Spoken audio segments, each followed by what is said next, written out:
Welcome to Tease, where fantasy, romance, and danger come to life. Today's story is Gilded Serpents, a Harry Potter fanfiction about a forbidden romance between Eris, the daughter of a powerful Death Eater family, her betrothed Tom Riddle, and Draco Malfoy, who has travelled back in time to change the course of history. We publish new chapters every week, so if you enjoy the story, please like this video and subscribe to support our channel. Now, let's step into the magic. Chapter 1. The Mark of Ashthorne. The first thing you notice is the cold. It snakes along your spine the moment the train hisses to a halt at Hogsmeade Station. Even through your wool cloak, it's there, like breath on the back of your neck. You felt it before, but never quite this sharply. Perhaps it's just the weight of this year, the 5th year, the year your name becomes more than whispered. The air is soft with mist, and the torchlight flickers golden against polished carriages lined in black. You step down with the practiced grace you've been sculpting since you were old enough to understand what power looks like. Your family has always worn it like a second skin. You're expected to do more than wear it. You're expected to prove it. Eris. One word. Your name, spoken like a spell. You turn, already knowing who it is. Tom Riddle stands there, the faintest curl at the edge of his mouth. Impeccably dressed in his pressed uniform, he carries the scent of autumn.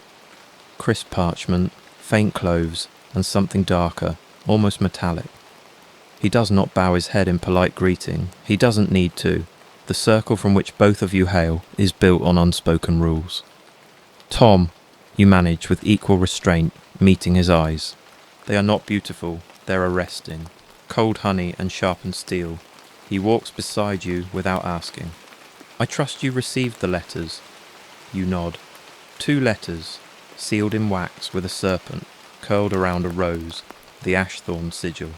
One confirming the betrothal, the other a warning under the guise of advice. From your mother. She's very good at cloaking blades in lace. This year will be different, he says smoothly. You're no longer a girl with potential. You're becoming the legacy. There's a tremor along the edge of his tone, visible only if you're listening for it. Of course you always are, and you understand what he means. The arrangement is no longer hypothetical. It's binding. You keep walking, even as students crowd the carriages around you, laughter and chatter blur into background noise. He matches every step. I suppose you think that thrills me, you say after a moment. It should. You glance at him. And if it doesn't? There it is, the pause. Only a small one, the barest moment where he tips his head as if evaluating threat and entertainment simultaneously.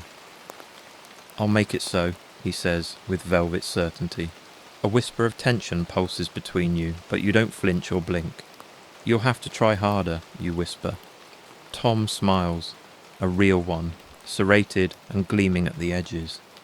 By the time the carriages lurch forward towards the gates of Hogwarts, something invisible is already binding you tighter.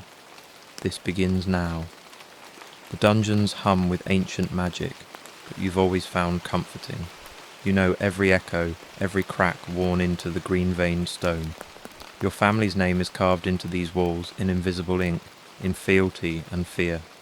Roommates again, purrs Vesper Knot, sliding next to you at the entrance to the Slytherin common room.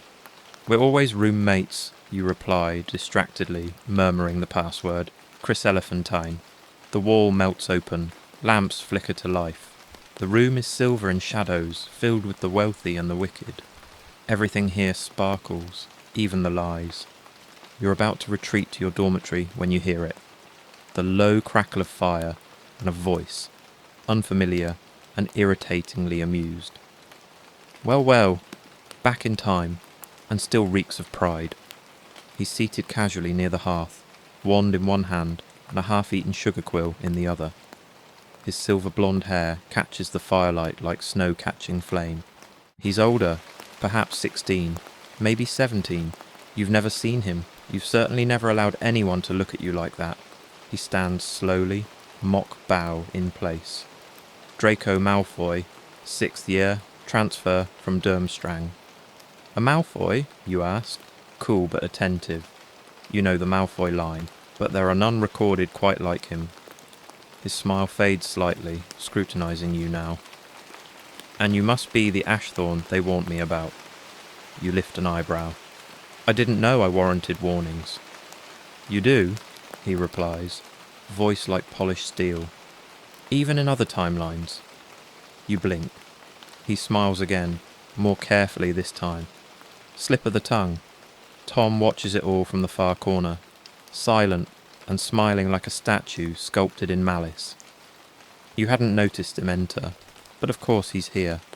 Of course he heard. Later that night, you sit on the edge of your bed, brushing your hair in long even strokes. The common room has quieted. Midnight is nearly kissed. There's a tap on your window. Impossible. You're in the dungeons beneath the lake. You press a hand to the glass. It's cold. Below your fingers, a word blooms in frost. Ashthorne. Your hand trembles. This is no common message. This is an ancient summon, a family sigil call, and only one person would be reckless enough to send it that way. Your mother. You have choices now, and nothing is safe. You lie back, staring at the emerald canopy of your bed. Tom is circling. Draco watches. And somewhere, the name Ashthorne is being tested in foreign mouths.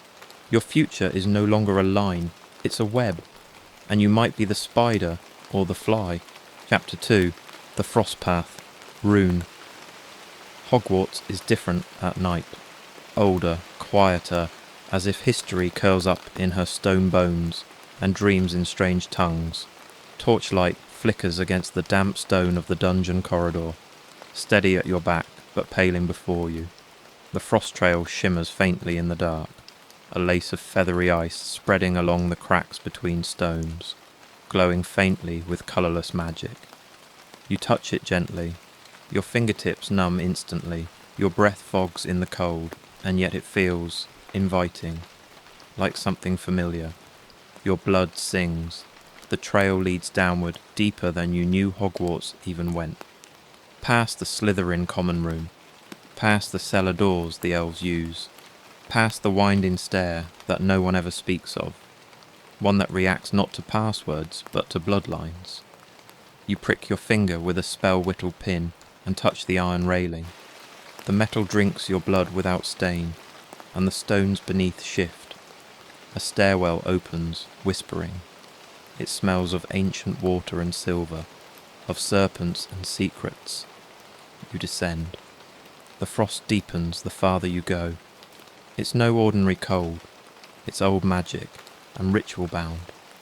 Silent glyphs embedded in the curved walls begin to glow as you pass. Silver spirals, ink-dark runes, all humming faintly. One whispers your name, not the polite one you use in class, but your full inheritance, Eris Ashthorne. The deeper you go, the more you feel the castle watching. At last, the spiral stair ends in a narrow hallway whose very air hums with enchantments. The frost trails toward a sealed stone door. You raise your wand. Apparee. Nothing. Another pull in your veins. Instinct. You set your hand to the stone, your palm flat, and speak aloud the ancient phrase only Ashthorns use within the House of Names. From blood, remember. The stone ripples like water, and then it parts. You step into a chamber that isn't on any map. The ceiling curves like a dome of frost-lit pearl. Carved serpents coil across the walls, some with wings, some split down their centres, as if fighting among themselves. At the far end of the room, an obelisk of grey ice-bound granite, half buried in the floor, its weeping frost from a rune etched into its surface. Your heart stutters. It's your mother's seal. The sigil glows faintly, a stylized, thorned serpent biting a silver crescent. Beneath it, a rune in Elder script, traced in hoarfrost. You kneel before it, breath held, and channel your magic into the ice.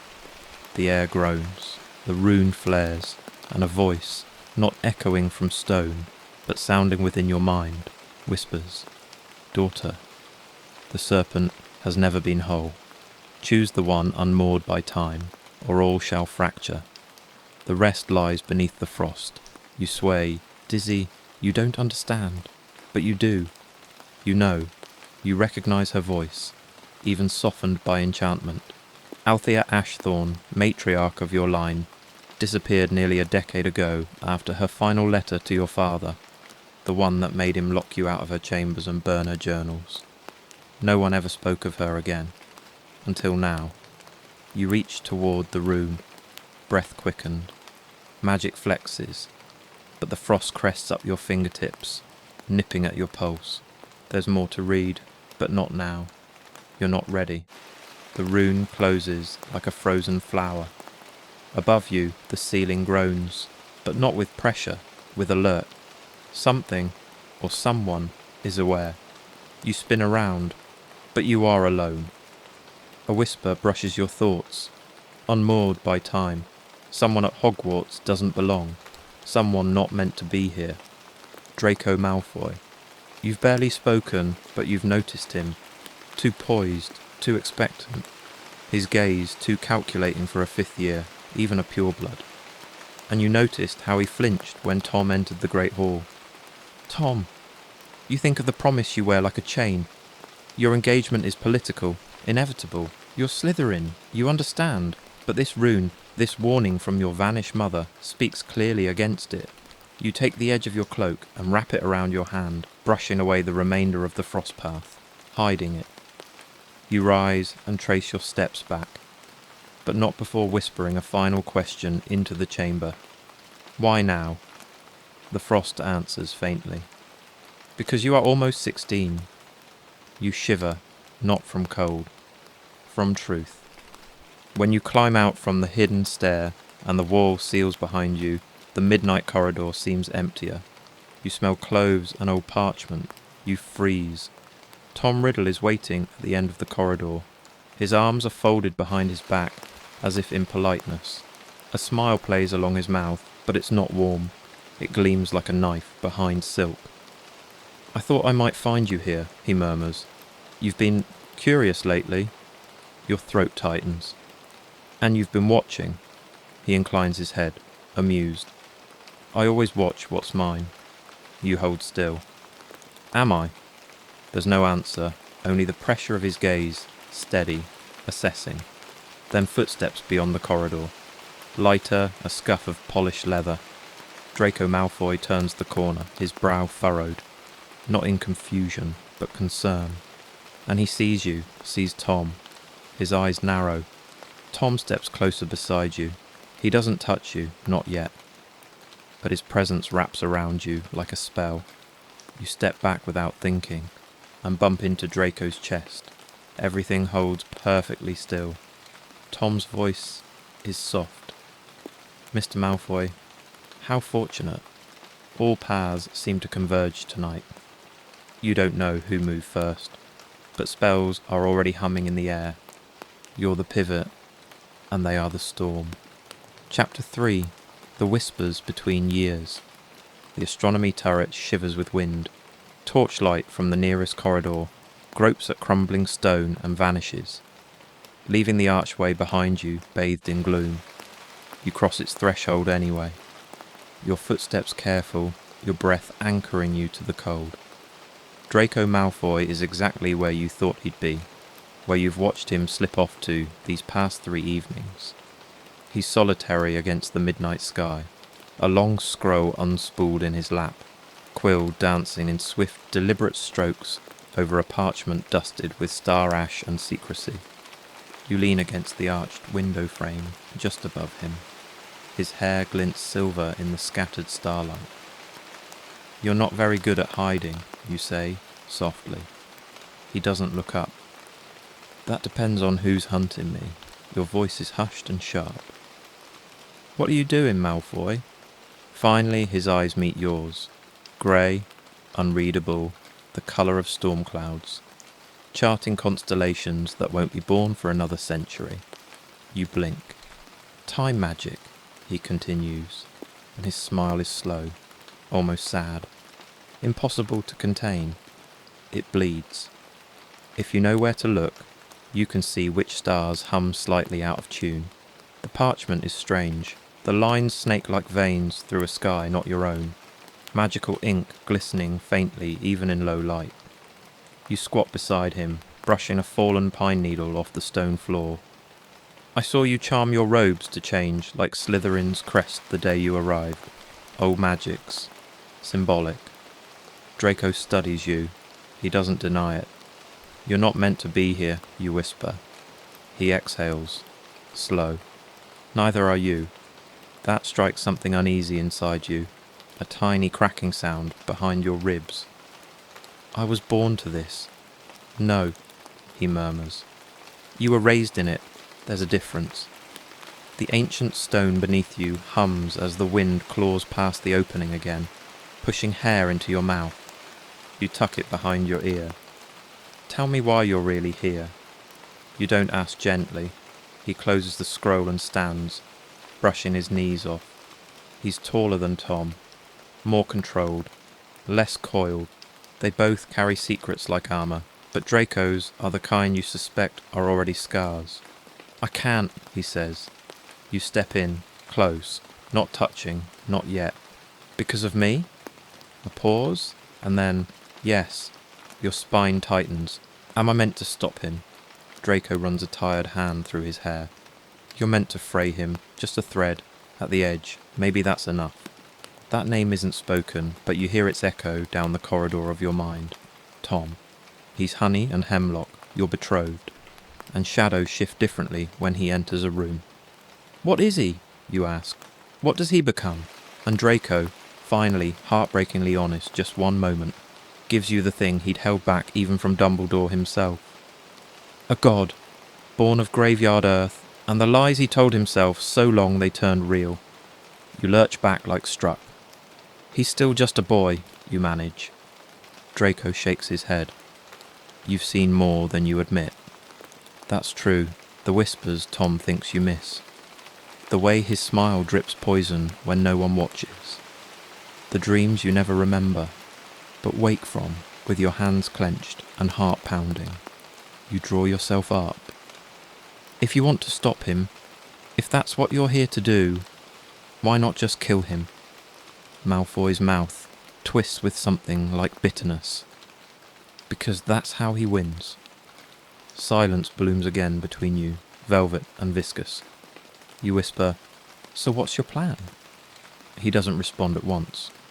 When he does, it's not words, it's closeness. One step shorter than polite. His presence overpowering. Scent of frost on fine wool and fire. You don't move. He leans in so near his breath stirs your lashes. My plan, he murmurs at last, is to hope you choose something different than devotion.